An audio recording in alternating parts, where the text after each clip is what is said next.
my time. I want to say another big good evening going out to you from me, Kervin, Julien, on Issues Today, which is live on World Jam Global Radio. Pay for my crime.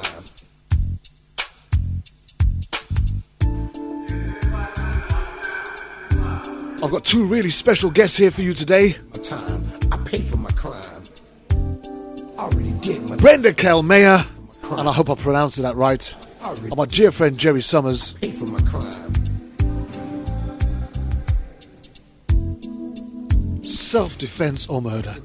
I didn't really care about the system. It was all about survival. It was do or die. I had too many rivals. I was too young and foolish to stay in school. I learned my lessons in the street. There was not a man I couldn't be. Continuation of our wrongful convictions. Quick on my feet, I was swimming in women. I suppose this ain't as much as a wrongful conviction, but life is so sweet.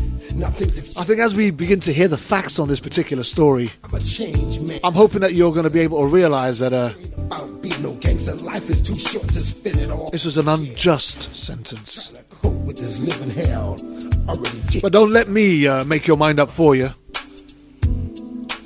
As we get into it, I want you to listen to the evidence and the story as it's presented to you, with all the facts as we know it to be. My time, I paid for my crime. And maybe after 2 hours you can make your mind up already did my time. Whether it was self-defense or murder. Already did my time. I paid for my crime. I was a drug dealer, sold more drugs than Superfly, but I never got high on my own supply. I'm not proud of what I had to do. That's why I'm telling my story to you and you. I had to repent. I must admit, I was doing all kind of stupid shit. Now sit back and think it over since I've gotten older. The life I used to live, I wouldn't do it again. I was young and dumb, my brain was so numb. I was a real Forrest Gump, but I was nobody's chump. Me and Billy the Kid had a lot in common. I was the real Terminator, much meaner than Arnold Schwarzenegger. I'd chew you up and spit you out like a real alligator, especially all you haters. The opening statements are going on right now. Don't forget, if you're trying to get tuned in to us, you can find us live on www.worldjamglobalradio.com. Or if you've got the smartphone, you can get us on the smart app, the TuneIn app, which will just give you the audio. Already did my time, paid for my crime. Already did my time. Pay for my crime, pay for my crime, pay for my crime, pay for my crime. Already did my time, I paid for my crime.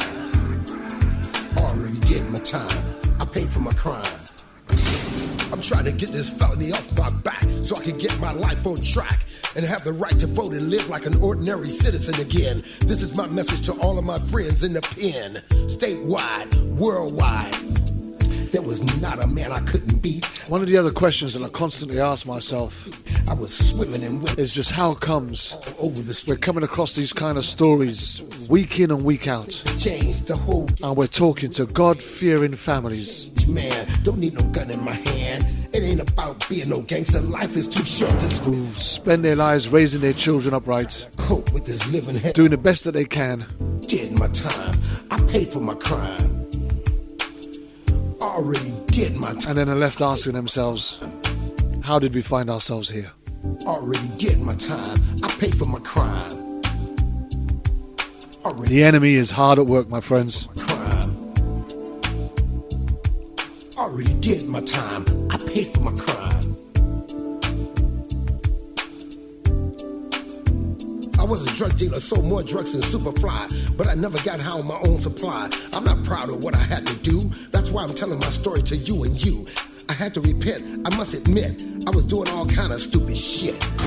Now sit back and think it over since I've gotten older. The life I used to live, I wouldn't do it again. I was young and dumb, my brain was so numb. I was a real Forrest Gump, but I was nobody's chump.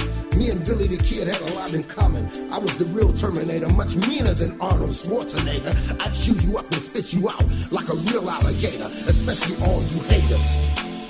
Already did my time. If you're just joining us, you can catch us live on www.worldjamglobalradio.com. Self-defense or murder. Story coming up very shortly with my special guests Brenda Kalmeyer and Jerry Summers, former chief of police.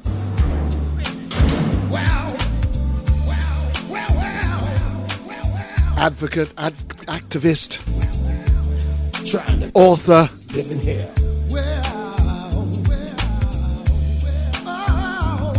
We're going to get into this.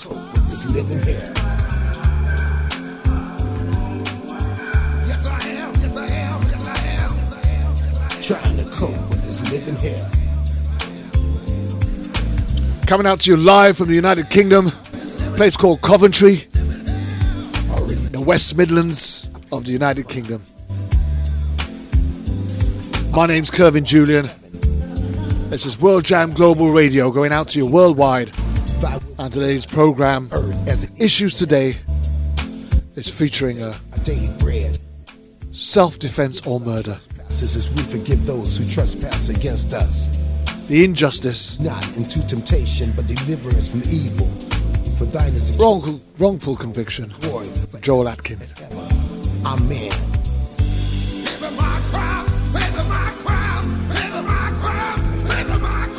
We had a huge response to this when we first posted it. Many of our followers and supporters from around the world are aware of this particular story.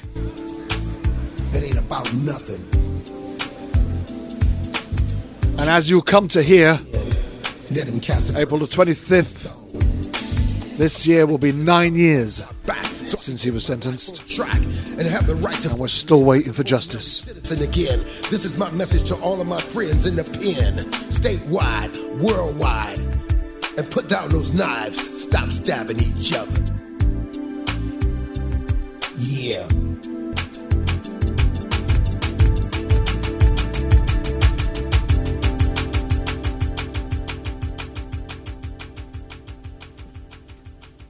And I suppose I'd just first and foremost like to welcome you to joining me, Kervin Julien, on World Jam Global Radio. It's Issues Today, and we are looking at subject matter which is self-defense or murder. With me today, I've got my guest, Jerry Summers, first and foremost, former Chief of Police. Good evening. Jerry, good afternoon. Good afternoon. Thank you for having me, Kervin. Yeah, if you'd just like to tell our audience, just remind them a little bit about who you are and what you do as a dear friend and a visitor to this show.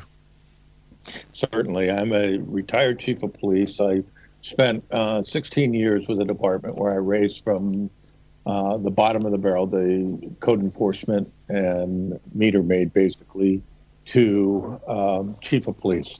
I've gone through all aspects of investigative work and police work, from patrol to detectives to internal affairs to administration, and was a crime scene reconstructionist, blood spatter expert, arson expert, question document expert. So I've got a broad base in law enforcement. Then as I retired in 2013, became an author at that point. I've written four fiction books and one nonfiction book called Tarnishing of the Badge. And in July of 2017, I founded a company called Let's Make It Matter, where I deal with wrongfully convicted individuals, or who I believe are wrongfully convicted. And I look at two elements in whether we're going to take on a case pro bono. And the two elements are whether there is prosecutorial or police misconduct in our view. I have a team of individuals. I have myself, another chief of police, detective with polygraph certifications and 10 years experience. I have one accountant, two nurses, and an attorney that all work with me in Let's Make It Matter, and we work on a pro bono basis for individuals who have been wrongfully convicted. That's kind of what we do in a nutshell. Well, I just want to thank you for that introduction, Jerry, and you're a dear friend to World Jam Global Radio and Issues Today in particular. And I'd like to just class you as a personal friend. And I think we've really built on a relationship since we first met. And we're going to be coming back to you very shortly. But for next, without any further ado, let me introduce you to the mother of the individual who we're talking about today. Let's just say hello to Brenda Kilmeyer. Now, am I pronouncing your name properly? Brenda Kilmeyer. Kilmeyer. Kilmeyer.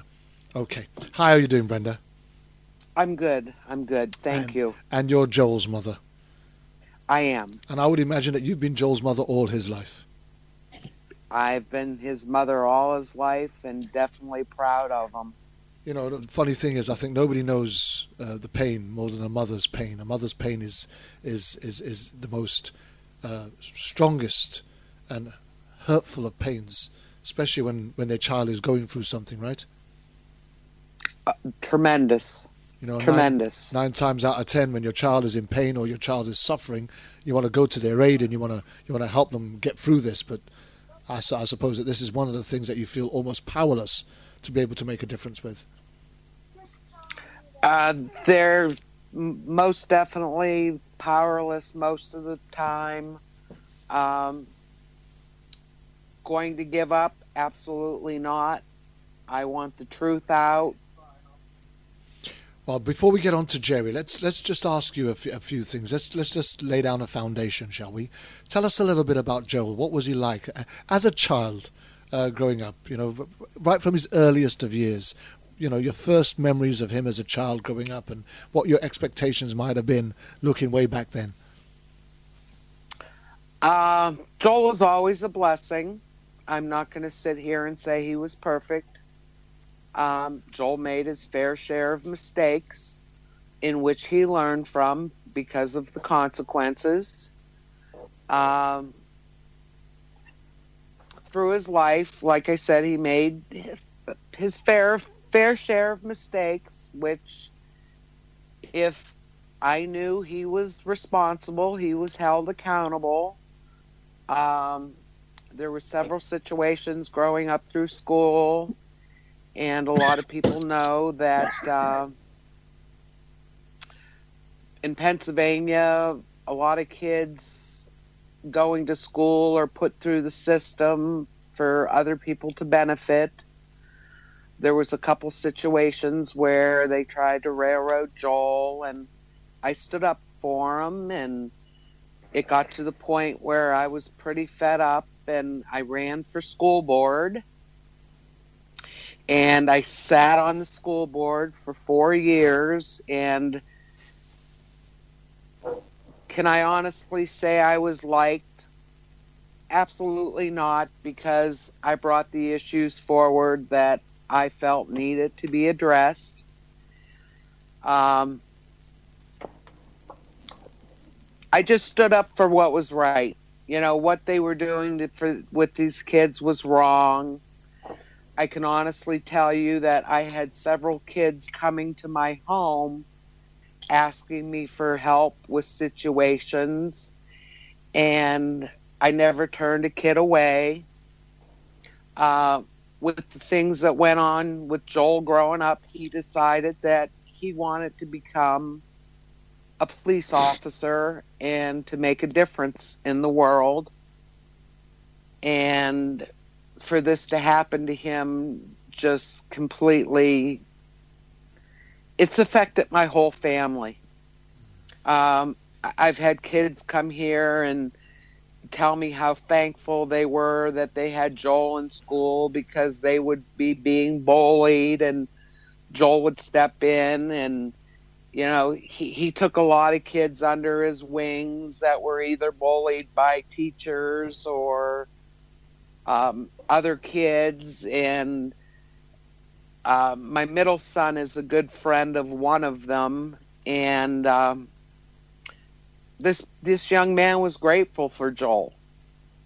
You know, he always tried to do the right thing, and it would never, you know, seen somebody needed help, he was right there.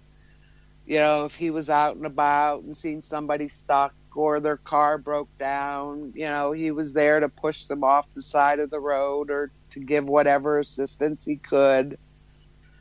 He'd never, you know, children coming to his door selling stuff, he always bought. He you know, just an amazing young man my son turned out to be. How was he with his siblings? How did he get on with his siblings? Well, I was a single mom of 3 boys. Wow, that must have been tough. You know, They had their spats, As boys but do, as boys do. exactly at the end of the day, he was there for all of them. They've all got a tight knit love.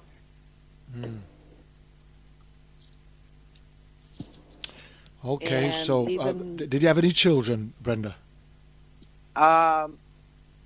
Joel has a son. Joel's fiance was pregnant when this happened. My grandson is going to be 9 years old in October.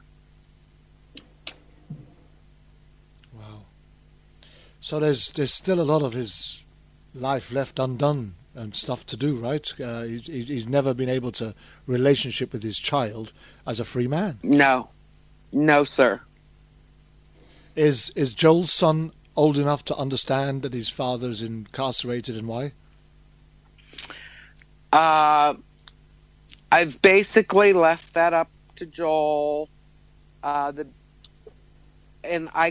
he's actually Joel Jr. Okay. Long story short, at birth he was given the name Joel Jeffrey Atkin Jr.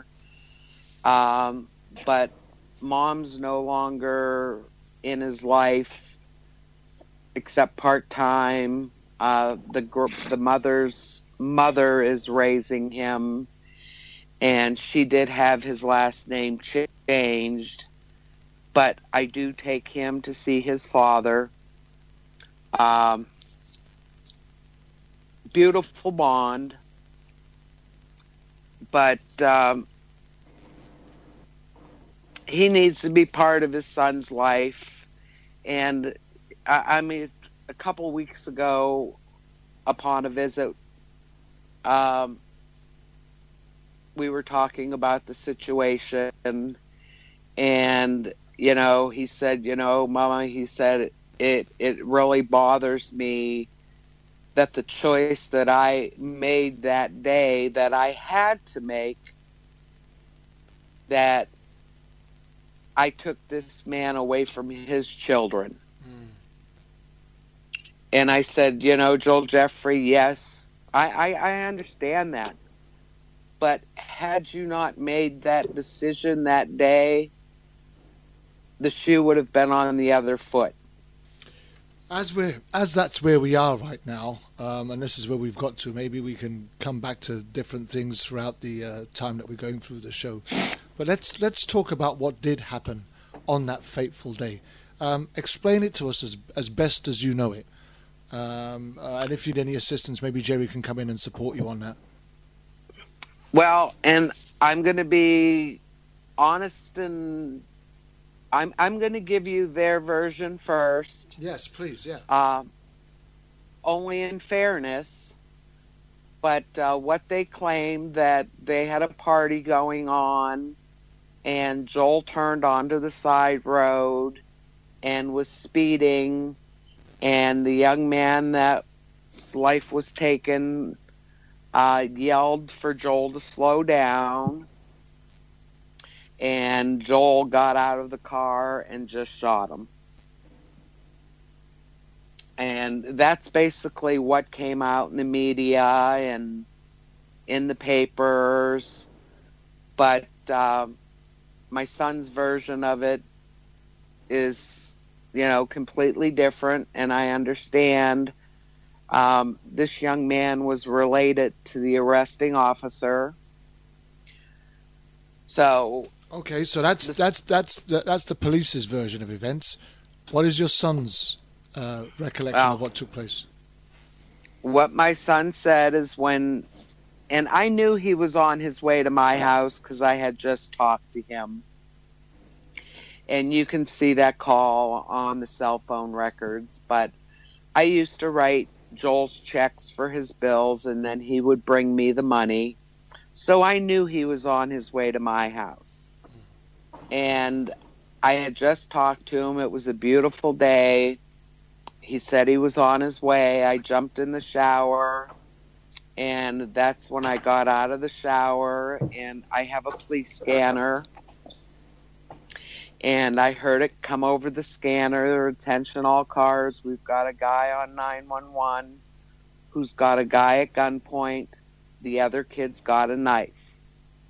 And at that point, I made the statement, if he comes at you, shoot him. Location was an issue. Joel didn't know exactly what street he was on. That went on for a few minutes. Then it came over the scanner that the shooter was requesting an ambulance. I continued to listen to the call. Finally, the location came over. After so many minutes, the police arrived and called out the location and called out the vehicle involved. And at that point is when my heart sank. I knew that Joel could possibly be in that location, and the vehicle fit the description of the vehicle he could be in. At that point is when I ran into my son's room and I said, "Oh my God, Randy, I think Joel has been involved in this shooting." I said, "What do I do? What do I do?" He said, "Mama, calm down." He said, Joel did the right thing." At that point, I looked at him and I said, "It's not Joel I'm worried about." So I kind of freaked out a few more minutes, and I'm looking up to the Lord saying, "What do I do? What do I do?" And a voice came and said, "Call him." So I made the first phone call, which he did not answer. Panicked a little bit more, decided to call back. And on the second call, I heard the phone pick up and I was screaming, "Joel, Joel." And he said, Mama, I just had to shoot somebody." And I said, "I know, buddy. I heard it all on the scanner." I said, "Are you all right?" And he said, "Yes." And I said, "Have you been cut?" And he said, "No." And I said, "Okay." I said, "More than likely, if you're all right, they're going to take you to the police station. I'm on my way." At that point, we hung up. I called my mother, told her what I knew, that Joel was involved in the shooting. The other kid had a knife. Joel was all right, that I was on my way to the police station. After that call, I made a call to his fiance, told her the same thing that I had told my mother, hung up with her, proceeded to leave. En route, I got a call from his fiance's mother asking me what was going on, and I basically said, "Look, all I can tell you is what I told Jen. I don't have time to talk right now," and I hung up. On my way to the police station, I stopped at the scene. I saw where Joel's car was. Officer Suchi, who is the officer that took the video in for evidence, I had known previously through the school because he worked for the Lawrence Park Police Department, and our original resource officer, which I had replaced with Officer Suchi, so I knew him. Always had a good rapport with him, good guy. He left Lawrence Park Police Department and went into the Erie Police Department. But as I pulled up to the scene and got out of my vehicle, I saw Suchi going under the tape, and I yelled, "Such!" And, he just continued into the scene. Well, shortly after that, Joel's fiance's mother stopped at the scene, and she came over to me and she said, "Do you think they'd let me take Jen's car?" And I said, "Really, Michelle?" I said, "It's part of a crime scene. They're not going to let you take anything."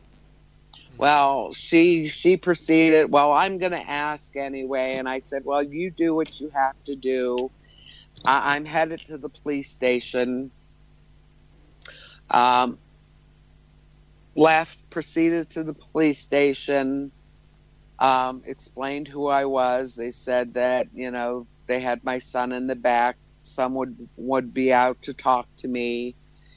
And during that time, Jennifer ended up showing Joel's fiance and my mother and my uncle. And finally, Okay, let's stop and rewind there for a second. I want to look at a couple of things, and first of all, I want to just run along to Jerry if I can. Jerry, you there, my friend?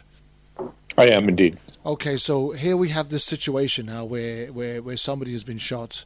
Were there any eyewitnesses, and if there were any eyewitnesses, what was their account of what they saw? There were eyewitnesses. Unfortunately, the eyewitnesses were all related to the deceased. With the exception of the individual that took a video of the altercation that Brenda referred to, the video that was turned into evidence. Let's go to the video. Have you seen the video, Jerry? No, the video, I've not seen the video. It was taken into evidence by Officer Suchi, confiscated for evidence, the camera and the video, and that video disappeared after it was turned over to a Lieutenant Crawford of the Erie Police Department. There was a letter from the defense counsel, from the prosecutor to the defense counsel, where the defense counsel was requesting a copy of that video. Prosecutor said that video was not located after an extensive search at the Erie, Pennsylvania Police Department, and it was of no evidentiary value, which is problematic. Okay. That was discovered years later when Joel filed a pro se habeas corpus appeal. The prosecutor made the letter back to his defense attorney, gave him a copy of it, which he was unaware of up until that time. Wow. So the claim was that there was a Brady material. Exculpatory evidence was not turned over to the defense counsel, and that's a Brady violation. That's grounds for a retrial. Since the prosecutor had a copy of a letter she sent to his defense counsel saying this doesn't exist, we can't find it, it's no longer considered Brady material. He had the opportunity. It's not new evidence. He had the opportunity to bring that up during trial, which the defense counsel did not do. And why he didn't do it, I don't know. I'm not an attorney. I'm not familiar with all the strategies involved. But that is critical information that was never given to the jury. Was the eyewitness who took that video, was he ever questioned? Was there a statement taken from him with him describing what he saw? Not that I'm aware of. He turned over the video, and there was a police report from Suchi saying he approached him at the crime scene tape. The officer looked at the video and confiscated it for evidence and turned it over to Lieutenant Crawford for booking into evidence. Here's a problem with this. If, as a law enforcement officer, I confiscate something from you, then it's got to go into evidence. If it doesn't go into evidence, then I have no right to have that or no right to have taken it from you. Right. So the fact that it never made it to evidence and they don't have any explanation as to why it was never made to evidence, other than the prosecutor saying that it was of no evidentiary value, which unfortunately the state does not get to claim that. It may not have been of any evidentiary value to the state, but it could have been extraordinary evidentiary value to the defense. We don't know because it was never located. So Brenda, what do we actually know took place in that altercation that caused these two individuals to be confronting each other, one with a knife and one with a gun? What is it that we know? Well, Joel said it unfolded like this. When he turned onto the road, there was a party going on. There were several cars on both sides of the road, which it was a side road, so it's not a big road. So it was more like, enough for a car to go down the center. When he turned onto the road, there were several people in the road, in which he stopped. When he stopped, the aggressor came up to the driver's door, and Joel, not thinking anything, sat there. Kid came up to the door, started opening it, punching him in the left side of the head and face, pulling him from the vehicle. During this time is when I think the non-displaced nasal spectrum fracture happened and a bleed to his head. To Joel, to Joel's head. Yes. Right. So he had injuries resulting from the initial assault from Yes. Okay. And Joel said, as he was being pulled out of his vehicle, when he got to his feet, that's when he shoved Jason towards the rear of the vehicle, pulled his weapon, which he was legally carrying. It was his weapon. He had his concealed to carry, and he dialed 911. Let's talk about that 911 call, shall we? In that 911 call, apart from the 30 seconds that eventually was missing when it eventually turned up into evidence, what do you recall of that 911 call that your son made while he had his assailant at bay? Well, like I said, we've never heard the actual 911 tape. The tape that I have online was the tape they played at trial. But what I heard come over the police scanner was the young man's got a guy at gunpoint, the other man has a knife. The knife was never found, and that part is missing out of the 911 tape. And it came over the scanner that the shooter was requesting an ambulance, and that part is not on his tape. So, Jerry, are we saying that the 911 call tape itself was tampered with? That is what Brenda believes, and that's what she said. I don't know. The tape I've heard was with Joel on the phone. He dialed 911. He said it one at gunpoint. The guy obviously approaches him, and he says, "Stay back, or I'll shoot." You hear a scuffle, and then you hear a shot that is fired off. And I recall from that tape, he's saying, the shot's been fired. I need an ambulance here. So I remember that being on the tape. There was he wasn't aware of where he was. He couldn't give them initially the location, what street he was on, until after the shot occurred. And then one of the other witnesses, or one of the family members, told him what street he was on. When the police arrived, they asked who the shooter was, and Joel very clearly says, actually, as they're arriving, Joel says, "I'm the guy that shot him. I have a gun. It's in my right front pocket." And they retrieved it without incident. One of the things that becomes very important here is what the law says with regard to self-defense in Pennsylvania. And the law says, the law makes a limited exception for the use of deadly force. The law says you can use self-defense if you reasonably believe that you are in fear of death or serious bodily injury and are unable to retreat. That is a theory in which the prosecutor used that he had the opportunity to retreat and he didn't take advantage of it, which becomes problematic. I've read the transcripts of the entire trial and Joel's testimony, and what was testified to was that Joel thought there was a noise on his car coming from his car. He thought he'd hit something or somebody threw something against his car, which is what made him stop. And when he stopped, he was being approached by an angry individual, which happens to be the decedent now. At one point, he's got him at gunpoint. He calls 911, tells him to stop.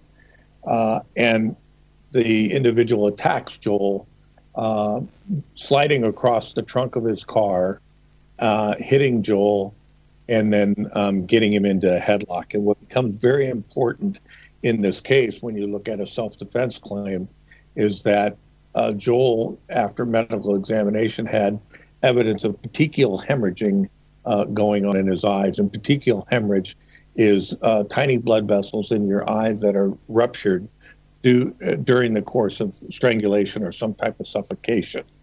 So that's very, very important, which wasn't utilized to the fullest extent, I don't believe, in the trial. So what the prosecutor did is she made the case that Joel had the opportunity to turn around and get back into his car because there was distance between them. Joel says he attempted to do that and the person rushed him, and he was fearful that he couldn't get back in the car, roll up the windows, and drive away before the person was on top of him. The prosecutor made the big argument that all he had to do was turn around and leave, and he did the unreasonable thing, which was to pull a gun and call 911 and ask for police help. The problem with that whole defense the whole prosecution's case comes about is they say everything prior to him shooting was relevant in that he could have gotten in and left, and he didn't do it. The problem with that is once he gets assaulted, or attacked, and he's in a headlock, he can't retreat, and everything prior to that is irrelevant now because he's in a headlock, he's being strangled, he can't leave, he can't retreat, so he does the only thing that's available to him, and he pulls the trigger on the gun and shoots the individual, and then immediately retrieves his phone, which stayed connected on 911, and asked for an ambulance. Wow, there's so much to take in here, but I want to look at an angle that I'm picking up immediately. So, you have a young man who's in his vehicle and he's on his way to wherever he's going. He's on his way to his mother's. He turns into a street where some sort of party, dancing, a lot of drinking must have been going on, and all of these people, I would have imagined, are alien to him, right? Correct. Yes. Okay, so bearing in mind that you're in a state that you're licensed to carry, so that means that anybody could be carrying, and he's probably not the only one that would have been carrying. He stops his car because he believes that something's hit it or someone's whatever. But why would the prosecution not see, or why would a jury not see that he would have more reason to be fearful of his life than his assailant, who had his friends, family, and people of the locality in his corner? Brenda, you mentioned that. In fact, I think Jerry, you mentioned only one of the witnesses was not related or connected to the victim. If that being the case, then Joel was outnumbered anyway, and possibly in real thinking, his assailant or attacker turned victim might not have been the only one that would have been in a position to potentially harm him. Is that an unreasonable thought? No, that's right on spot. And the hard part for me is I knew of this family. I have a couple of family members that are friends with this young man's father. One is my Uncle Bill. My Uncle Bill does racing, and Jason's father, Kevin, is a mechanic and a very good mechanic. And my Uncle Bill has known Kevin for several years. My Uncle Bill also knew Jason's mother since she was a child. I don't have a lot to do with my family, and I don't want to get into reason why, but I didn't want my children around that. So we have heard several horror stories on Jason prior to this. We had an issue one time, and we were out to the racetrack. My uncle was racing, and he had went down the track and was coming down the return road. And we were on the side of the return road, me and my 3 boys. And I was kind of looking over to the other side of the track, seeing where the rest of my family is. That,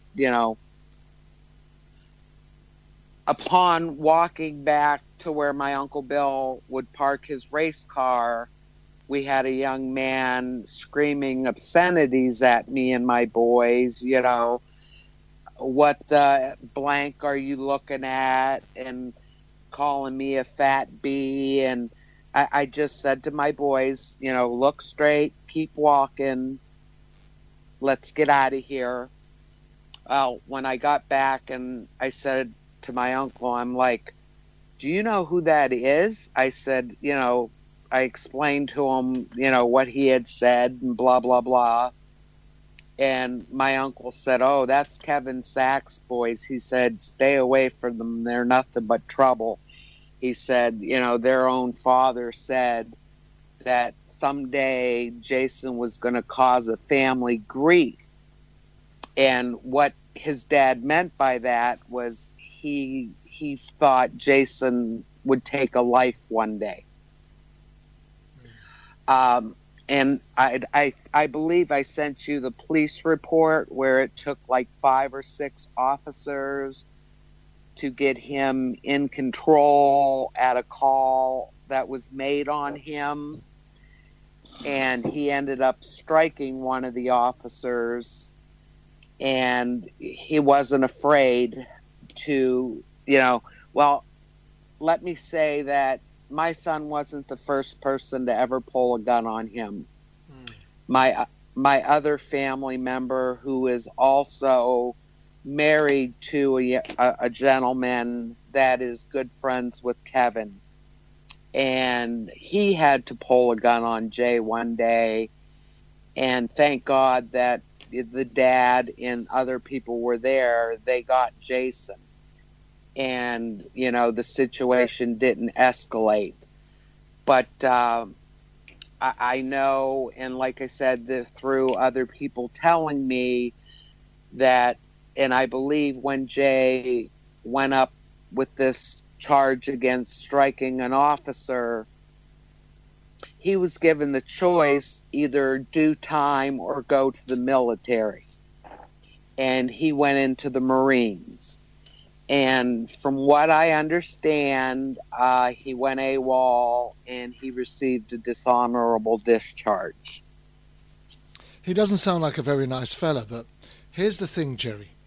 Had this victim not been related to the arresting officer, do you feel that when the officers arrived on site, the approach would have been entirely different? Potentially. I don't have enough information to say that the officers initially on site did anything wrong. The first officers who contacted Joel did so in a very calm manner and did what appeared to be the correct thing to do. In fact, at one point, Joel was talking and he said, well, you might want to just stop talking to me right now, which was an appropriate thing to do because Joel had not been given his Miranda rights or anything like that. He was just spewing information from a very emotional situation, and the officer cautioned him on what he was going to say, which was good.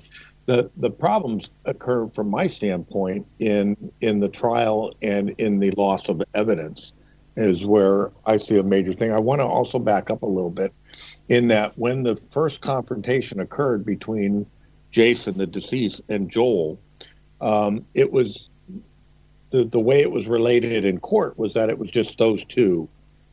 Then other people, there was a woman with some children that were there that claimed she didn't see and was related to the family. The family was having a picnic, and there was they had been having a picnic since about noon. This occurred somewhere around 5 o'clock. They claimed that the weather was starting to rain, and that's why Jason came down to put T-tops on his car because he didn't want the inside of his car to get wet, and that's when the incident initially occurred. the confrontation occurred.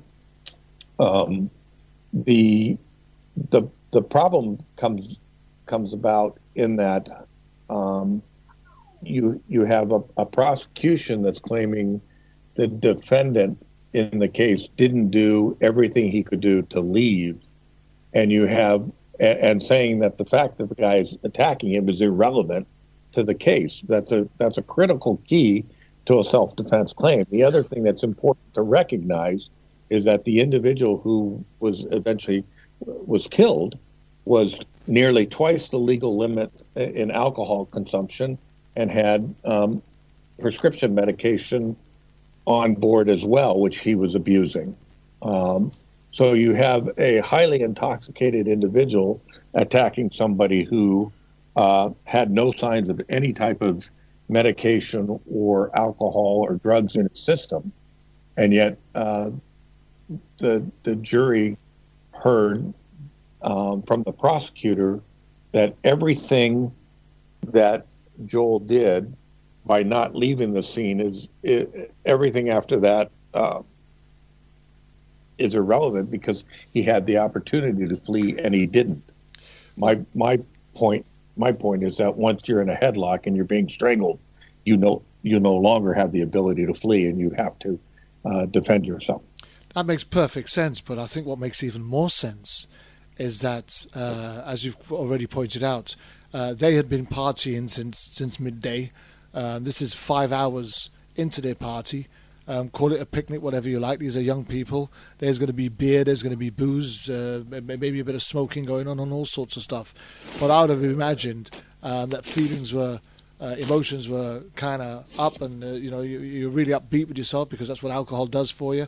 There's a bit of bravado going on there as well. You're in a crowd. There's more of you than there is of the other individuals. So, and if you're somebody with a bit of a reputation anyway, and you're under the influence, it's more likely that you're going to be the aggressor, because I couldn't imagine, unless they're trying to claim that Joel was just some kind of lunatic, right, that somebody would want to go and walk into that and provoke a situation. And the calmness in which he controls the situation by holding him off, A, with the gun, and B, dialing 911, doesn't seem to be the actions of somebody that's actually intently wanting to cause chaos, mayhem, or any violent attack on an individual. So I would have imagined that he's holding this individual off. He wants to get away, but he's hoping that the police arrival or him calling the police might be enough to dissuade this individual from proceeding with this attempt of assault. The police are on their way. He's got the phone in the hand. He's got the gun in the hand. Common sense will tell you that, hey, don't mess with this guy. A, the police are on their way, and B, he's got a gun and you ain't got one. But when you start mixing alcohol or drugs into the mix, then you've got a guy who's deluded, who thinks he's invincible. He's also added to that. He's got an audience, and it's an opportunity to show off. And the likelihood is he probably thinks that he's a badder dude than the guy that's holding the gun, and he can, he's already, so to speak, done him in the initial physical attack, and feels quite confident that he can get the better of this guy, gun or no gun. But I can't understand why a jury didn't get to see that. Because the jury got to hear from the relatives of the deceased, and the prosecutor was very proficient in the laying out of the claim. And the biggest portion of the claim that discredits the self-defense claim is that he didn't retreat when he had the opportunity. And my point is that he couldn't retreat. He attempted to, and the guy closed the distance. He was fearful he would be on his back, so he turned and pulled the gun and told him to stay back, and dialed 911 and assisted. He's doing everything rationally. He keeps the person off of him. He calls 911, explains that he has somebody at gunpoint. He requests multiple times for assistance from the police department. And that is all shown to the jury as being unreasonable. You have an individual that is almost twice the size as Joel, and is highly intoxicated and chooses to attack somebody with a gun. Another component in this is that Joel, the way he maintained his weapon, this was a revolver that he had, a .38 revolver. And that revolver, the cylinder rotated to the left. So the first round, when you pull the trigger back on that gun, rotated onto an empty chamber, which is what Joel was trained to do for safety purposes, is have that empty chamber, the next in sequence, to be empty. So Joel knew, even pointing the gun at the individual, he was going to have to pull the trigger twice in order to get it to fire, right. which is what he did. He said when he was in a headlock, he pulled the trigger once, it didn't fire. He pulled the second time, it went off. Now the wound that went into Jason went in from a lower angle at a slightly upward angle in direction, which means that Joel was definitely in a headlock situation. He was lower than, and he put it to the side and pulled the trigger. It was a point blank fire, so the gun was very close, if not touching the deceased body when the round went off. The prosecutor made a big deal that since he had to pull the trigger twice, he intended to kill him, which isn't correct, because Joel knew he had to pull it twice based on the way it's set up and the way the gun was set up. So the argument is that he obviously was in fear of his serious bodily injury or death when he pulled the trigger twice. Brenda, didn't come. Yeah, Brenda, sorry, Jerry, carry on. That just didn't come out in trial in the right way. The prosecutor just simply said he pulled the trigger twice, which means he intended to kill him. Yeah, but Brenda, you was sat. I would have imagined that you sat through the trial, right? I did not. I was sequestered. You was not allowed to sit in on the trial?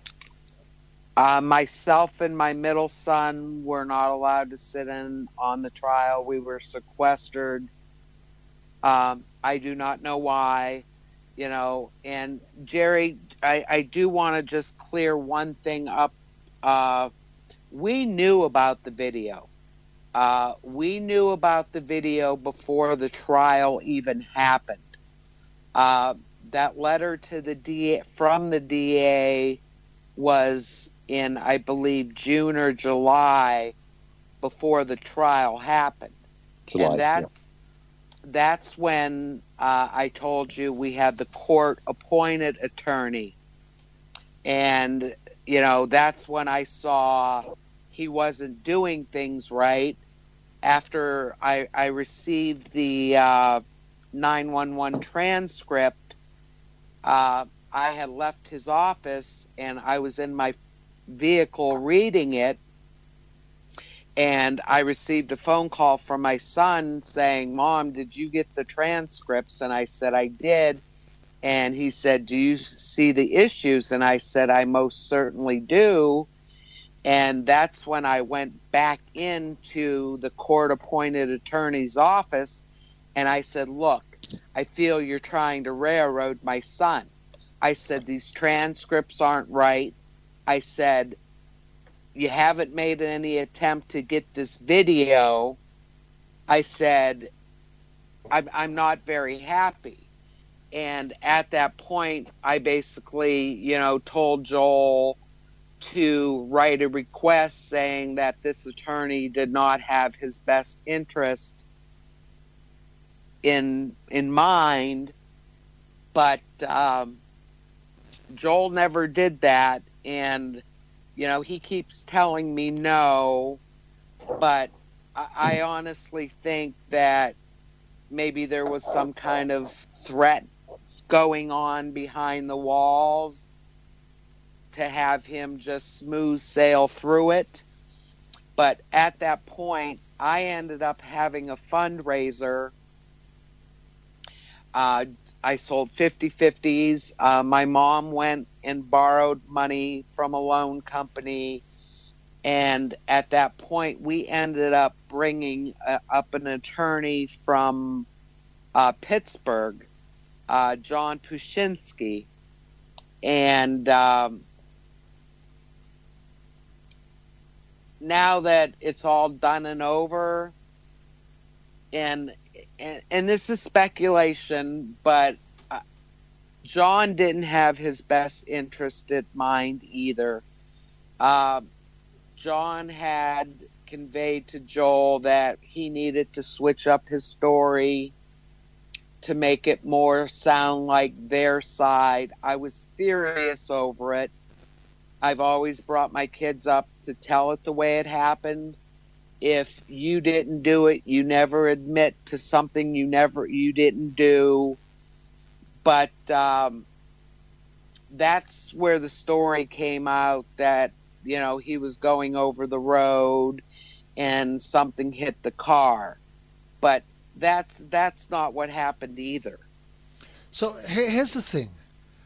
How do they account for Joel standing, holding Jay off with the gun, on a call to 911, explaining that he's got his assailant at gunpoint, and could he have some assistance? And I'd imagine while he was on that call is when the additional scuffle took place. How do they account? How do they account for somebody who, in a calm and collected manner, is calling for help, explaining that he has a lethal weapon, that he's holding someone at bay with a gun that he's licensed to carry, and then you hear the assailant attack him while he's doing? How do they account for this? What do they suggest is taking place at this time? The basis in the law, Kervin, is that he did not do what he should have done, which was retreat. Therefore, all of that is irrelevant. Because he didn't retreat, it took away his claim to self-defense. Let's make out that we're not claiming self-defense for the time being. Let's just make out we're not claiming anything for the time being. The question still has to be, when you're investigating a situation, a circumstance, a scenario, you look at all the facts that are available to you, right? So before you even look at whether or not he had a case of self-defense, how do they account for this particular confrontation? In other words, what would your psychological profile be of an individual who is prepared to launch himself at somebody who's got a gun pointed at him while he's on the phone to the police calling 911? I understand what you're saying. That wasn't a key component in the trial, which it should have been.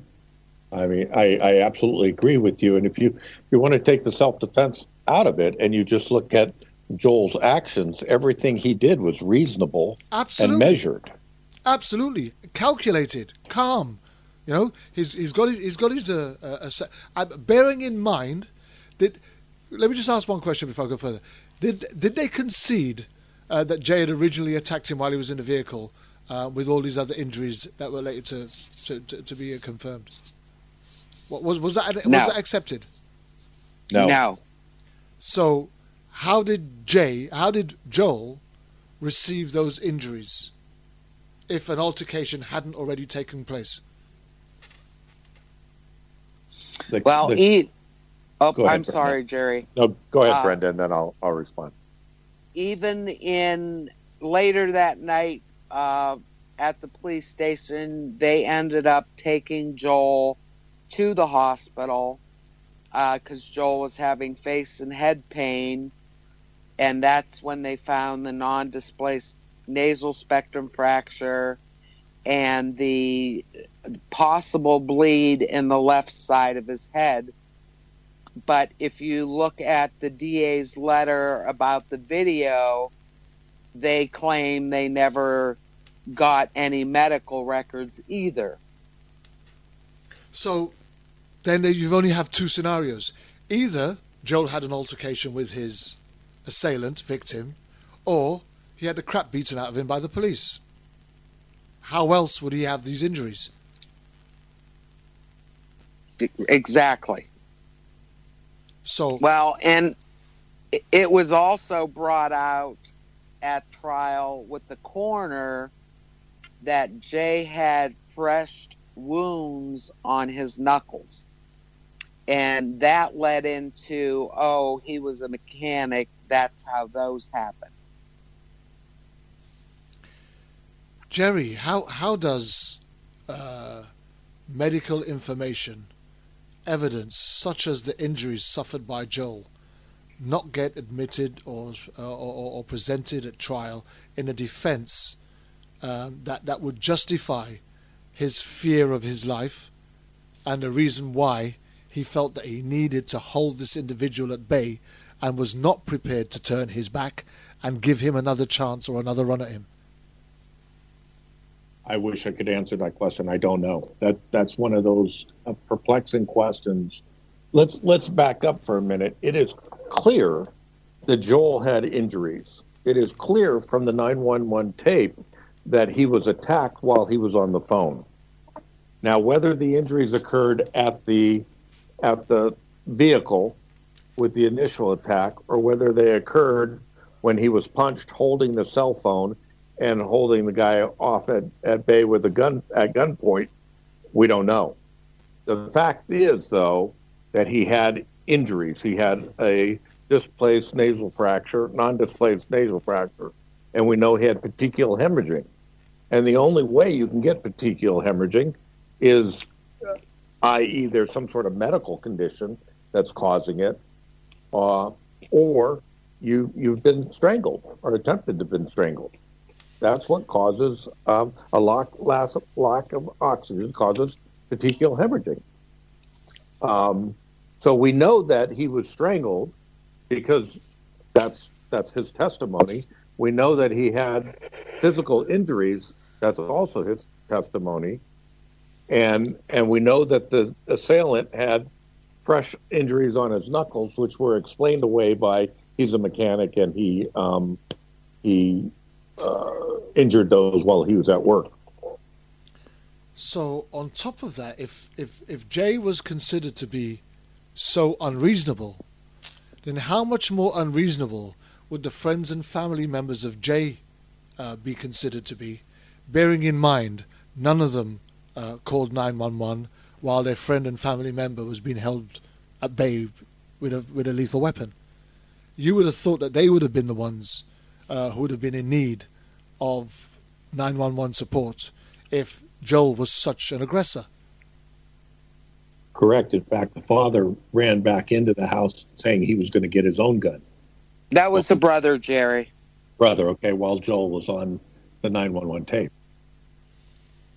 Oh. That in that incident there, Vinny had came out of the house, was yelling, "Jay, stop," trying to get Jay.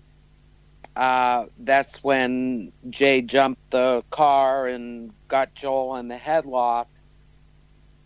And after the shot was fired, that's when Vinny picked up the knife, went back to the house, and came out with the gun.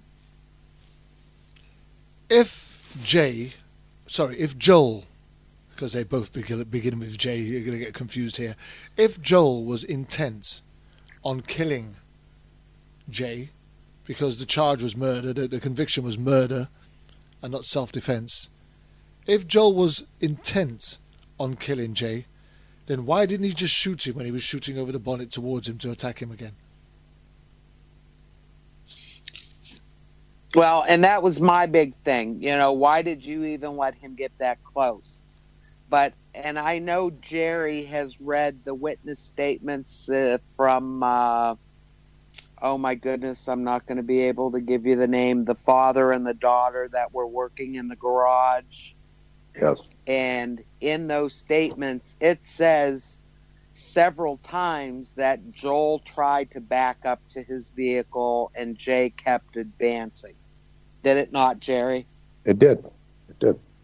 So if their witness statement, were they related to Jay? No, they're neighbors, Right. but So irrespective, they were eyewitnesses or they were witnesses at the scene of the crime. If their statements are saying that Joel was trying to back off to the car and Jay continued to advance, then does that not contradict the prosecution theory that Joel did not do enough to retreat when he could have? The argument comes about in that the distance estimates that were involved.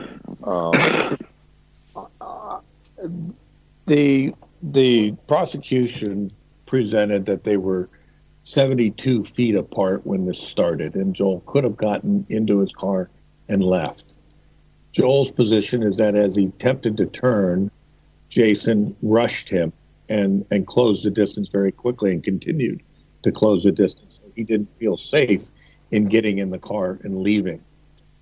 But that's an understandable defense, right, Jerry? Correct. And a very really realistic one too.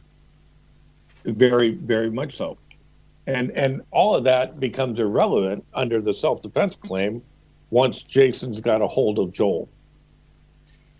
Because Joel's now no longer got the ability to leave or retreat.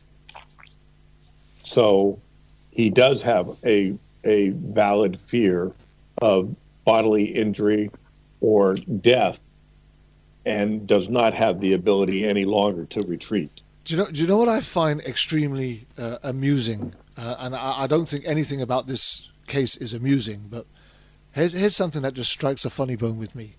We have, as you know, I've done a lot of work with unlawful killing and some of the other issues that we've done on Issues Today. There are several police officers who have been found or who have not even been indicted because they have killed unarmed individuals who are running away and walking away from them. And it's been deemed to be that they were in fear of their life. And here you've got a guy who's been rushed by his assailant, who's got injuries, who's been attacked while he's talking to 911 asking for assistance, and that's murder. It's ludicrous. It's absolutely ludicrous. So how do we view the way that the defense handled Joel's case? Because the prosecution obviously got it right for their part, because that's what they're intending to do. They're intending to find the individual guilty, and the burden of proof is on them.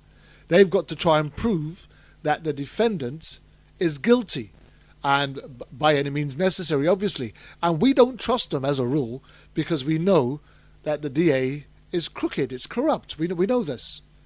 So now we've got to really flip this and look at how was Joel defended, because it seems to me that the defense allowed the prosecution to railroad Joel into a position of murder when they should have been arguing the self-defense case. absolutely. And that's what I've said from Jump Street.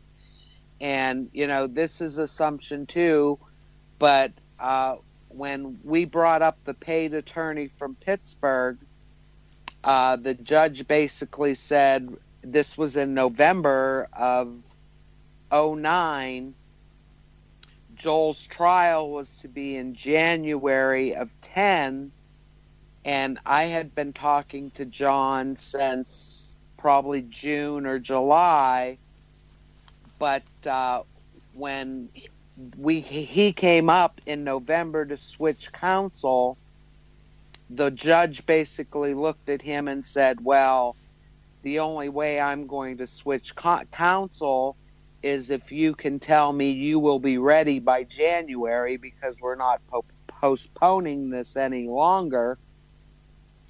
And basically John said that he felt he was ready, and the judge switched counsel, and after he switched counsel, he took the hammer and he slammed it on the thing, and he said, but discovery's closed. So if you and your Joel's brother was not allowed to take or witness or go into the court and follow the trial. Did you have anybody there as a family member or not able to report back to you on what was happening daily, or how did you follow the trial? No, I had several family members there. All of them claim that Joel was railroaded. You know, what they seen going on in there. They were even, Jay's family even came in with T-shirts and hats with, rest in peace and blah, blah, blah. Emotional blackmail. Right. And then there was one young man. We were allowed in the courtroom. The trial started on a Monday. Monday started jury selection. And one of the young men on the other side came into the courtroom with a belt on it with bullets all around it. And I became concerned, and I said something, and he was asked to remove that. But during jury selection, there was a young man that I had known several years back.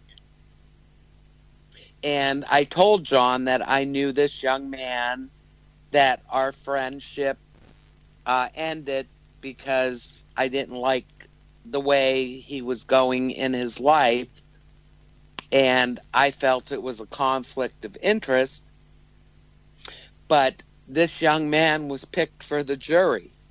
And that all has always bothered me. And another thing that I want to bring up, Jerry, is in one of the police reports, one of the officers said that Joel's car was maybe 100 feet from Franklin Avenue. But the report from the private investigator, which was hired by the first court-appointed attorney, claimed the car was at 275 feet. And more than likely, a friend of mine has a wheel that measures distance, and one of these days I'm going to go over, because like I said, I had stopped at the scene. I know where Joel's car was. I'm going to take that measuring wheel where you run it along the ground, and I'm going to see exactly how far Joel's car was from Franklin Avenue. And explain to me explain to me for now what significance that would make in either the prosecution or the defense as far as Joel was concerned. Is that is that further away from home, closer to home, closer to where they were? What difference does that footage make? That would make him closer. Like I said, their claim was Joel turned onto the road speeding and Jay yelled and Joel got out. But in all reality, this house was on the corner of Franklin and East 20th. And that was another thing when Joel kept saying, I don't know where I am, I don't know where I am. And one of the party goers said 19th Street. That wasn't even correct. They were on 20th. But if the house faced Franklin, so it put the backyard and their driveway and garage on 20th. And Joel was maybe 15 feet from their driveway, and Vern is his name. Vern Brown was one of the witnesses that said, Joel tried to back up several times and Jay kept advancing. But Vern left them park in his yard. Another thing that came over the scanner after the cops arrived was to tell these people to move these cars to get the ambulance in. So the scene was moved. everybody at that party got in their cars and left. So Joel said there was between 10 and 15 people there, and just two, which would have been Vinny and Amanda, gave witness statements. There was also a doctor that was going down Franklin that came back and worked on Jay until the ambulance got there. Do you think, Jerry, do you think that the police did everything that they could to get the amount of statements that were necessary? For example, if Brenda is saying that there was people that got in their cars and left, then there's obviously people that was there that the police never got to speak to as to what was their recollection of what took place. They did not do everything that they could have done. There's no doubt about that. And that's where it makes you turn a scant eye, because the fact that the arresting officer was related to the decedent would indicate that they're only going to, if they're going to follow that kind of pattern, they're only going to get the information that benefits their side of the story. They're not going to talk to everybody else. Plus, you have friends of the family that are unlikely to give you the full story, given that they're closely related to the family. That's what makes this missing video so important. The problem we have now is that when you're looking at any appeals in post conviction relief and any appeals, we have to find new evidence or evidence that was available at the time that was not made available to the jury, that is more likely than not to change their mind. And that's a tough burden. Yeah. The problem in the American judicial system is once a person is convicted, then it's no longer a question of guilt or innocence. And we tend to spend a lot of time showing that this was incorrect and we were wrong, and they wrongfully convicted somebody, which in this case I absolutely believe they did. The problem now going forward is, as far as the court's concerned, Joel is guilty of murder because that's what the jury found. The finders of fact found. So now what we've got to do is look at procedural problems that are going to result in a new trial. That's why I focus so much on the tape and some of the medical evidence. The problem we have, though, is if, for instance, the individual who took the tape and turned it over to the police, I don't believe, and correct me if I'm wrong, Brenda, ever testified in court. No. So what the court has found is that person was available at the time and wasn't utilized by the defense. So, that's not new evidence then. No, it's not new evidence. And now we can't go back and talk to that individual because he's deceased. Wow. So we can't go back and get that story of what he actually witnessed when he videotaped the incident. And he described it to the police as an altercation. I videotaped the altercation. So we know that there was some type of physical altercation occurred. And that never made it to the jury. Why the defense didn't call him, I don't know. In fact, my recollection, and correct me if I'm wrong, Brenda, because it's been a while since I've gotten deeply into this case again, is that the only person that was put on the witness stand for the defense was Joel himself. No, there was a lady that is neighbors and her daughter. Right. But I don't know if it's in one of the videos I have up. Like I said, these kids are, well, according to, I live in Wesleyville, and our old police chief was Chief Hooker. And there's not a bad thing I can say about the Wesleyville Police Department in the 23 years that I've lived here. But, I talked to Hooker about this a few times, and, his reply to me was, "These boys have been nothing but trouble all their lives."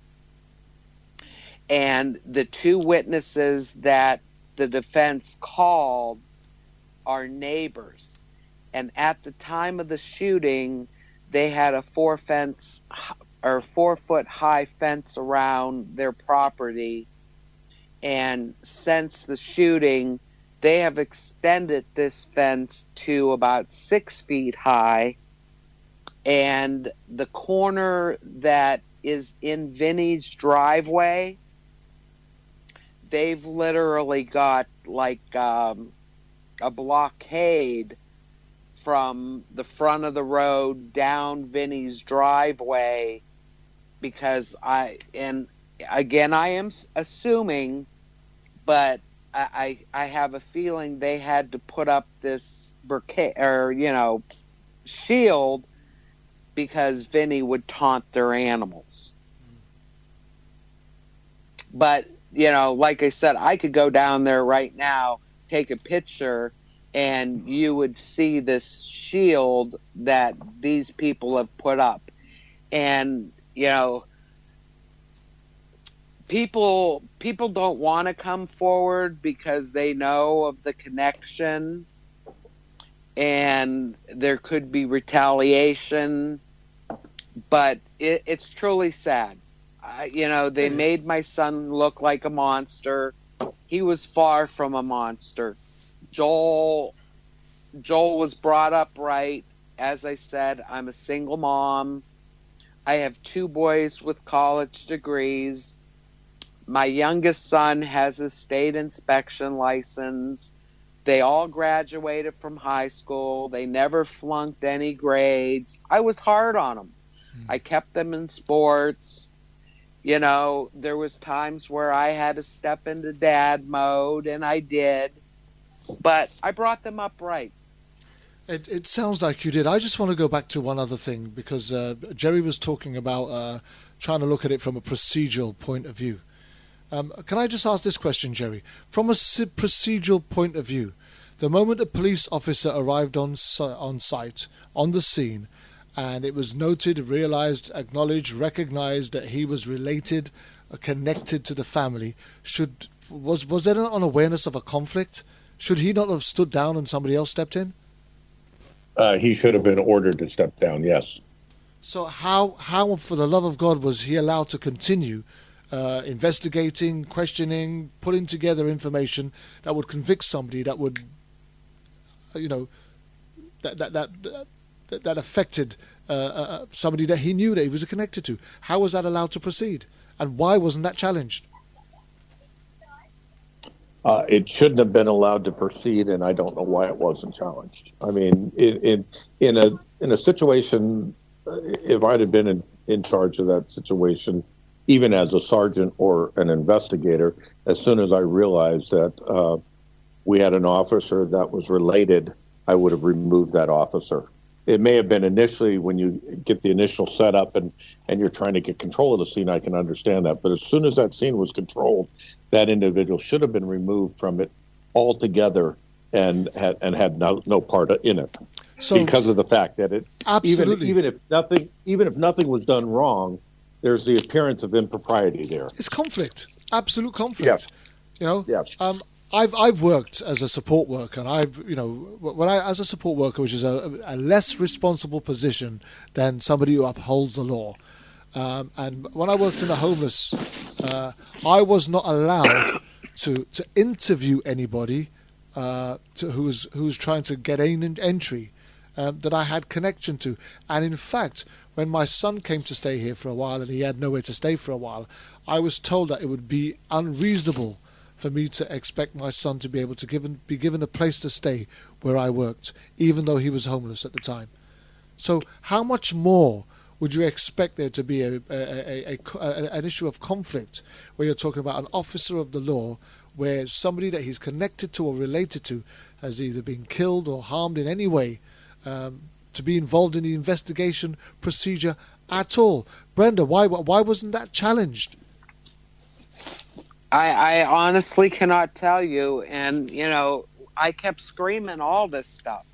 I wanted answers. And even if you look at the arrest processing form, it's clearly shows on there that Jacob Sack was the arresting officer. How did this happen? It really doesn't make much sense to me. But for me, it sounds. If it wasn't challenged during the trial, is there any hope of using it as some leverage on appeal, Jerry? I don't believe so. But I can't understand why it wouldn't be, because he had so much more to gain from the wrongful accumulation of information incorrectly. Until you can prove that he did do something involved in the wrongful accumulation of information, then all this was available at the time of trial, and it wasn't challenged. Was the judge aware that the individual was related and connected to the victim in the midst of investigation going up to trial? Wasn't the judge aware? Brenda, was the judge aware? I believe he was, but I honestly cannot answer that, Jerry. I don't know how you're not. I mean, the last name is the same. I mean, and curiosity would have prompted a question. You would think so. It seems to be a complete failure as far as the defense is concerned. And far too often we're hearing about young innocents or individuals who are wrongly sentenced because the defense is just not up to it, hasn't done their job. Absolutely. Well, even I begged John to get the transcripts of all of our calls. Even the fact of everything that I heard on that scanner, and I have proved, I put my cell phone records out there. I left my phone number in plain view. When I heard the cops call out the location and the vehicle, and they never said a name, but when the location and the vehicle came out, I lost it. I just had a gut feeling that it was my son. And like I said, I called. You can see within minutes after Joel's 911 hang up, I was his first call. He did not answer. I was the second call. And I kept telling John to get those transcripts. And it was never done. Kervin, yeah, go ahead, Jerry. Let me jump in here for a minute. Kervin, here's the problem in this that we're running into. We have a mother who clearly says she heard on the scanner that he said, "I've got a guy at gunpoint with a knife." And that does not show up in the tape that was presented at trial. If we could get a hold of the entire 911 call from the start of the incident, when 911 received the call, through the end, then, and if that was in fact on the scanner and it didn't show on the tape, you've got a retrial. Yeah, because then you have evidence of interference. Right. The problem is she can't get a hold of those records, and even requesting them, she's not getting them from the call center or the Erie Police Department. She's not getting any cooperation at all. So none. So is there a route that she can go down where she can force the hand and to get that information on? We've asked for the defense attorney. We've asked for the prosecutor's records. We've asked for the 911 call from start to finish, and she's been denied. Other than hiring an attorney and enforcing it, and until we have some sort of proof that was there, it's hard to get that information.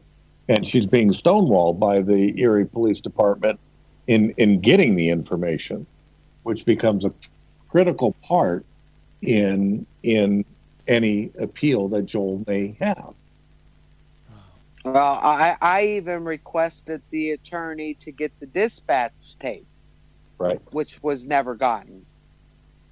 It sounds like even reasonable requests are being stonewalled because somebody has something to hide. Okay, we kind of got about half an hour left of the show, and I do this so much more. I think that we've still got to get in here. So the trial didn't go well. The defense, he obviously wasn't defended. But yet there was enough sufficient evidence to suggest that this wasn't just a straightforward intentional killing to justify a sentence of murder. But yet when he was found guilty of murder, and there appears to be very little leniency or understanding in the sentencing procedure also. Correct. So what was he sentenced to? How was he sentenced, Brenda? He got 12 to 24 years for third-degree murder, and then he got 5 to 10 for aggravated assault with serious bodily injury, and they ran him separate, and that's how he ended up with 17 to 34 years. So he had consecutive sentences rather than concurrent. Yes. So is that that's like when one sentence finishes, the next one begins? Right. Correct. And how unusual in a circumstance like this, Jerry, is that type of sentencing, in your opinion? It's highly unusual. Most of the time they're concurrent. They run concurrently, and the only explanation I have for that is that the judge wanted to make a statement to the community by sentencing him the way they did. What do you think were the driving factors to such a heavy sentence, Brenda, on Joel?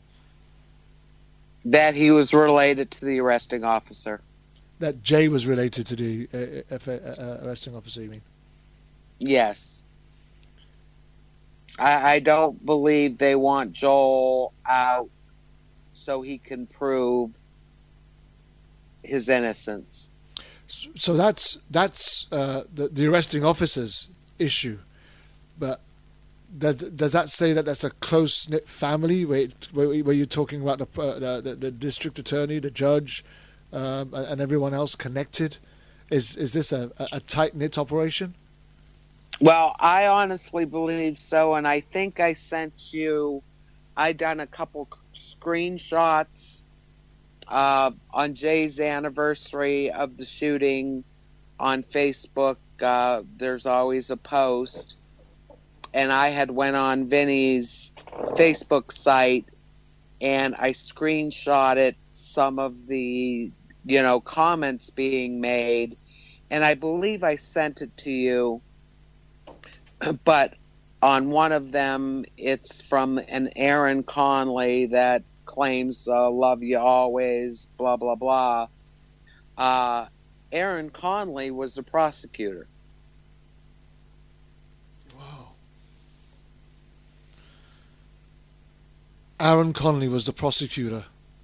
Yes. Who obviously has a connection and a relationship with members of the family of the deceased. Appears to be. Is that not an additional conflict, Jerry? Yeah, it depends on when that relationship began. If we could show that the relationship was a previous relationship to the trial, then yes, it's absolutely a conflict. If it occurs after the fact, then her argument is that she's just an empathetic individual who understands the family and continues to show support for the family of the decedent. You would have imagined that a jury of your peers, irrespective of what the prosecution said and what the defense said, would have a reasonable amount of common sense to cipher through the information that's being shared through a trial and be able to work out what they think is reasonable and unreasonable. And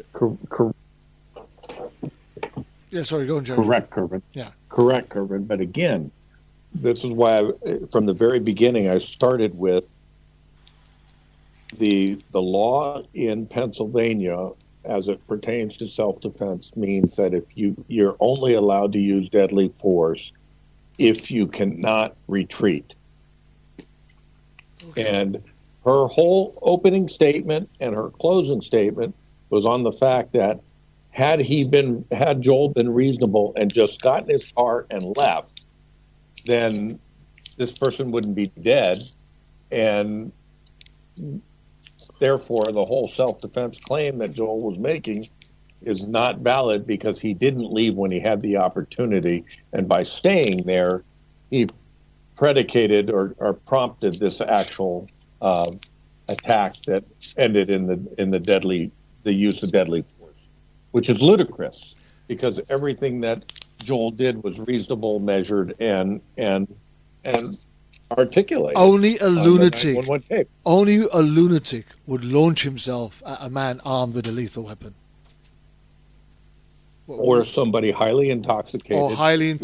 And larger that thought he could be, like you said, use the bravado and disarm this guy.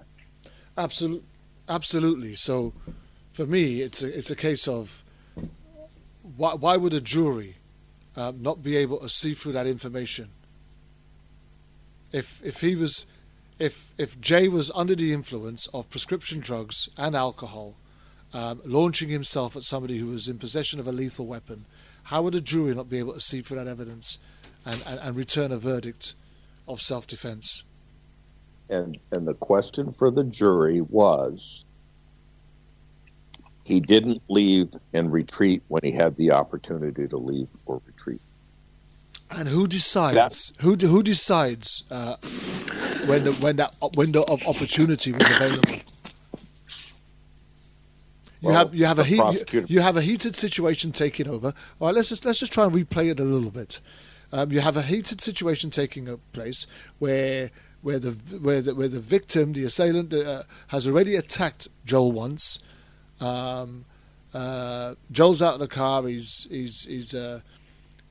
been hit a few times or whatever.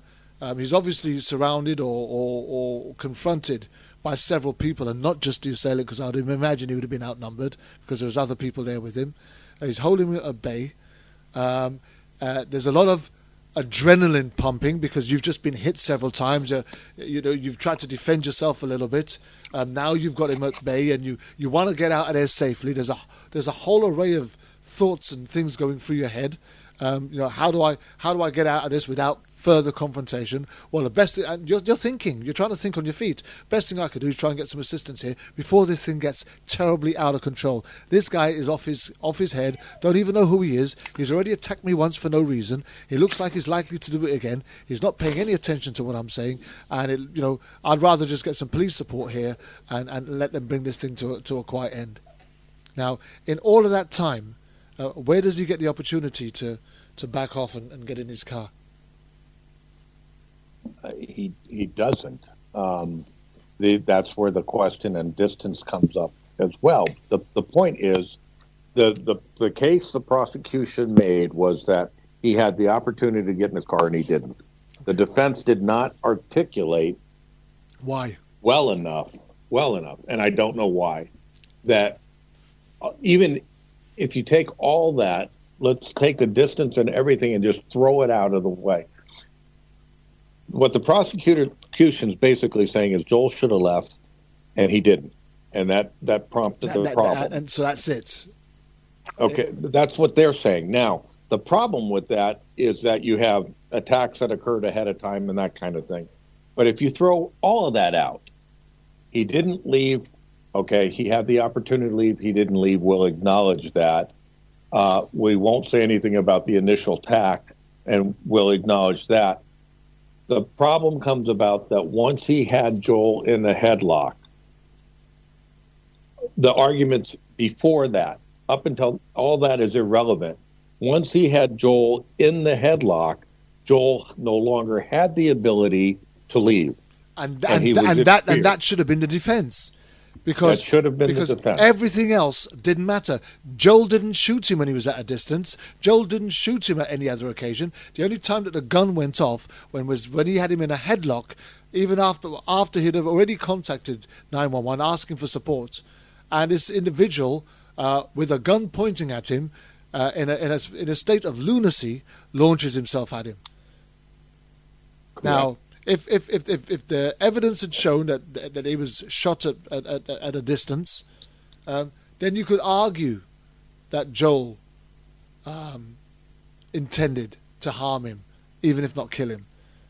But it seems that the only time that the gun was fired was at very close range, where the victim would have had to have been literally up against the nozzle in order for that bullet to have affected him the way that it did. Correct. If that's not self-defense, what is? That's my whole point. I don't know how Joel was convicted of third-degree murder. I don't know how you get that, because if this is probably the cleanest self-defense claim that anybody has that I've seen in a long time. At the very worst, it could have only gone as far as manslaughter. Correct. Do you have manslaughter in states? Yes. Right? So, at the very worst, the worst it could have been was manslaughter, which is caused by death, right? You cause the death of an individual. That's what... Correct. Right? So, how do we get from self-defense, which is what it should have been, they've skipped manslaughter, and they've gone straight to murder. And for me, I've always believed that murder was intentional. You intended to kill the individual. Correct. Murder is a specific intent crime. In other words, you have to prove specific intent. But that's undisputed. I mean, Joel pulled the trigger that led to the death of Jason. And at the time, he intended to pull the trigger because he was being strangled. So the argument is exactly that. It's undisputed that the death of Jason Sack was caused by Joel Atkin. We know that. But nobody's disputing that. Joel admitted it. Yeah, no one is disputing that. Right. That's accepted. That's accepted by Joel. That's accepted by Joel's family. No one is disputing the fact that Joel caused the death of Jay by firing the bullet that was to end his life. Correct. Now, But the way they get past the manslaughter is he pulled the trigger twice. If he pulled the trigger twice, only one bullet was fired. Is that not questionable, arguable? Does the defense not argue that the first bullet was an empty chamber? And obviously the first he fired it the first time, but that didn't stop his assailant from. So he had to fire it again. It's absolutely part of it. So it's the way it's positioned to the jury at the time. Yeah. So and defense. And I believe the defense, this is where the defense counsel and even the prosecutor, neither one of them had a very solid understanding of how a revolver works and how that occurred. Because if they did, they could have articulated that very clearly. Brenda, was any expert witnesses called to the stand on behalf of the defense or even the prosecution? The prosecution called a gun expert. Jay's mother's maiden name was Ferraro, and the gun expert that was called, his name was Anthony Ferraro, and I have also been told that is also a relative of Jason. it just gets more ridiculous as we go into this. Well, and the problem with this, Kervin, is that yes, he was related. He should have never been testifying to the fact. The argument from the prosecutorial side and the judge's side is simply that all he did was testify to the fact that the gun was in good working order and it could not have gone off accidentally. I mean, in other words, he did what's called a drop test, where you drop the gun and see if it fires with a blank. And he did a drop test, and all he testified to was that Joel's weapon was operating according to the standards and was in good operating condition. So the defense did not pull in additional experts with regard to trajectories and those kinds of things. Sorry, you was going to say something then, Brenda? Yeah, no, we were. I kept screaming.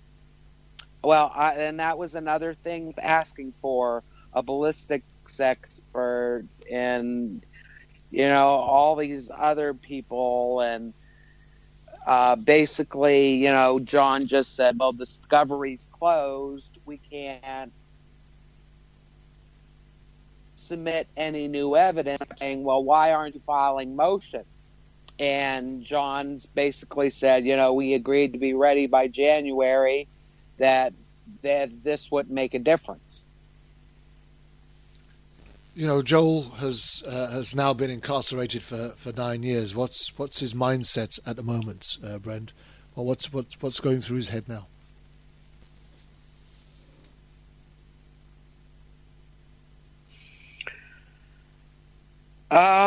He's doing the best he can. He's hopeful that the truth will come out.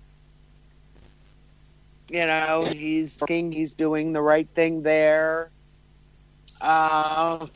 He's trying to maintain the relationship with his son. He knows he's been railroaded. He knows it's going to be a struggle, and he knows that, Mom's not going to stop fighting until the truth is out. Jerry, what can we... And that's a... Yeah, go on. Oh, I'm sorry. No, that's fine. Jerry, what that's another thing that... You're breaking up there, I'd Brenda. like to break. Yeah. It stated that it began to... it was stated that it was starting to rain, and that's why Jay was going out to put his T-tops on. But if you go back and look at the weather for that day, there was zero precipitation. It was a beautiful day. And with the way that things have gone, it'd make absolutely perfect sense. So, Jerry, what way forward now for Brenda and her family?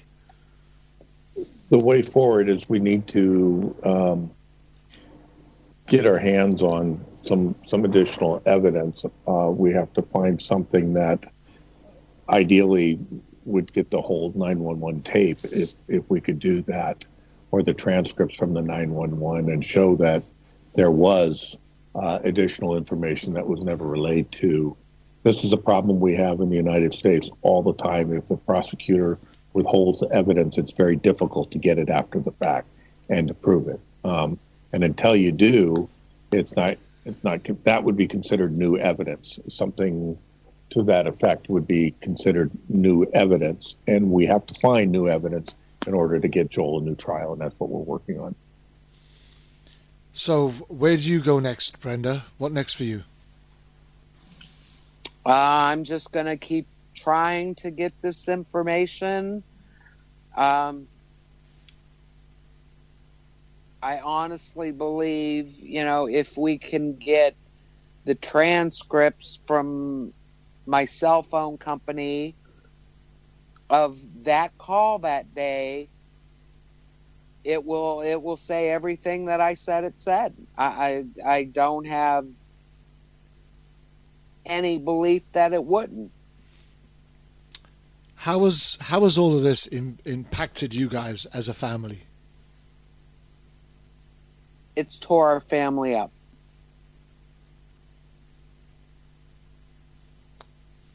It's so sad when tragedy just begets tragedy, right? It just, there's not a day that goes by that I don't shed a tear. There's not a day that goes by that these boys know their brother's been wrongfully convicted. Taking his son to see him is even harder because he doesn't want to leave his dad. He wants to stay with his dad. And as I said, he knows a little. He's 8 years old. In time, he will know the whole story. Joel has given him bits and pieces that he thinks he's able to handle. But in time, his son will know what happened.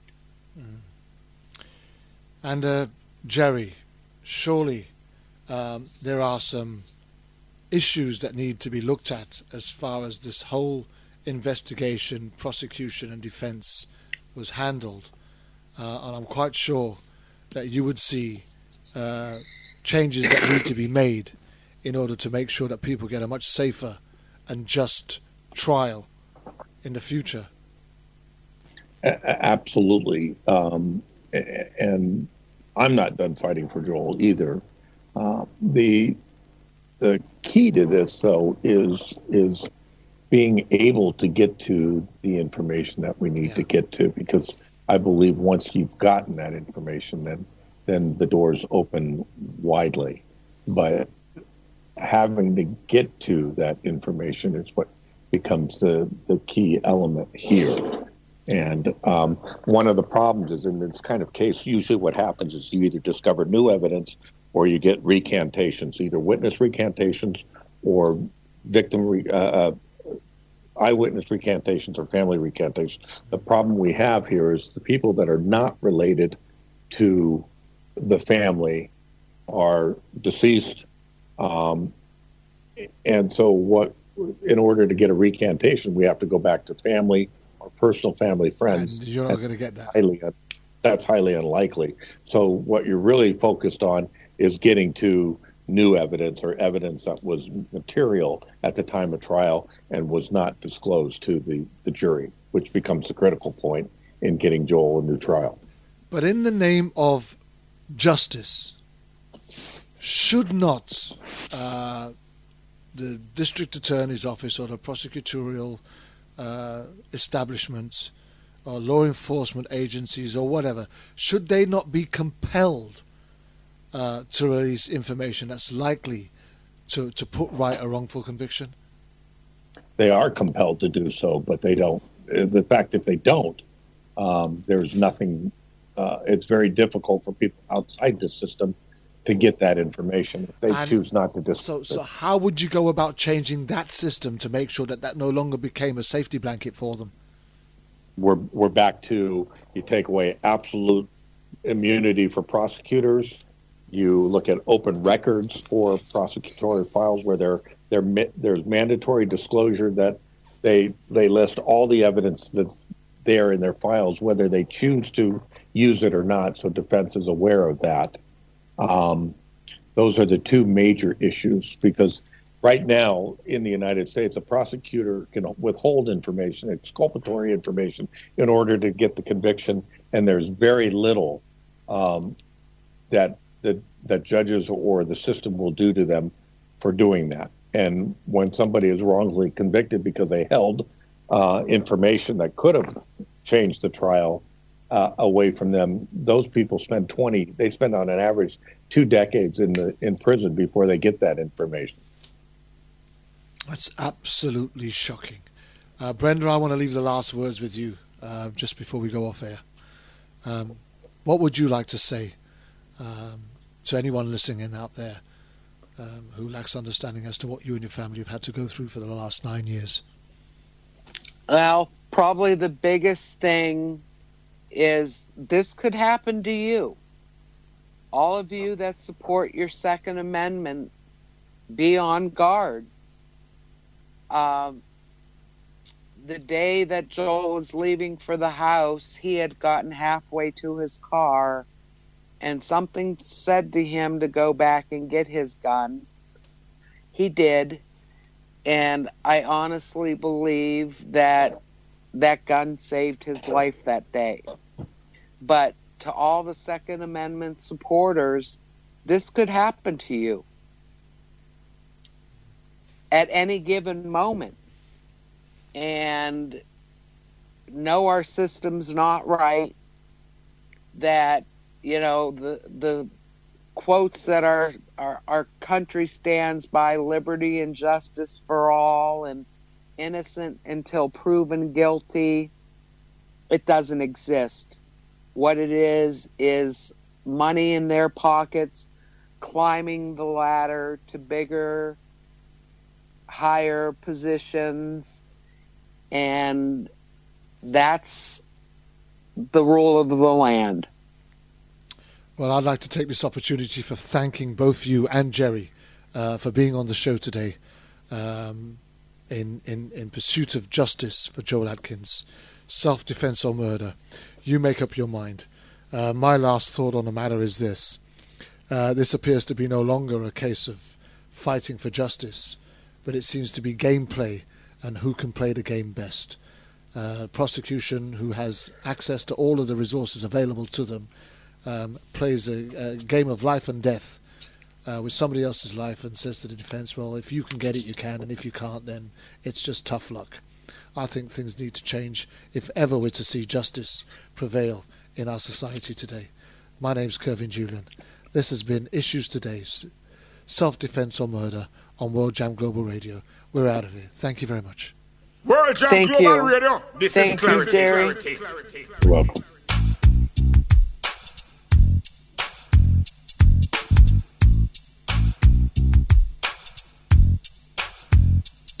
Already did my time. I paid for my crime. Already did my time. I paid for my crime.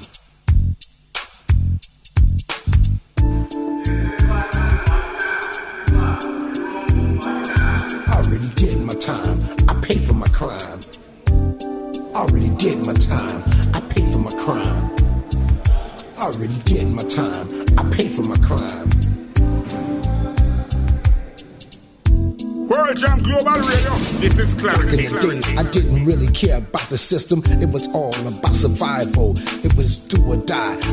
I want to thank you for joining us here live on World Jam Global Radio's Issues Today program. Lessons in the streets. There was We'll be back next week with another show. Good with my hands and very quick on my feet. I was swimming in women. I had girls all over the street. Hope that you will join us again Life is so sweet. Now things as we venture into another breach of human rights. I'm a changed man. Don't need no gun in my. This is Kervin, Julien. Be no This is Issues Today on World Jam Global Radio, shit. coming to you live from the United Kingdom. Living hell. Already did my time. I paid for my crime. Already did my time. I paid for my crime. Already did my time. I paid for my crime. Already did my time. I paid for my crime. Already did my time. I paid for my crime. World Jam Global Radio. This is Clarity. I was a drug dealer, sold more drugs than Superfly, but I never got high on my own supply. I'm not proud of what I had to do. That's why I'm telling my story to you and you. I had to repent. I must admit, I was doing all kind of stupid shit. Now sit back and think it over since I've gotten older. The life I used to live, I wouldn't do it again. I was young and dumb, my brain was so numb. I was a real Forrest Gump, but I was nobody's chump. Me and Billy the Kid had a lot in common. I was the real Terminator, much meaner than Arnold Schwarzenegger. I'd chew you up and spit you out like a real alligator, especially all you haters. The opening statements are going on right now. He could be facing life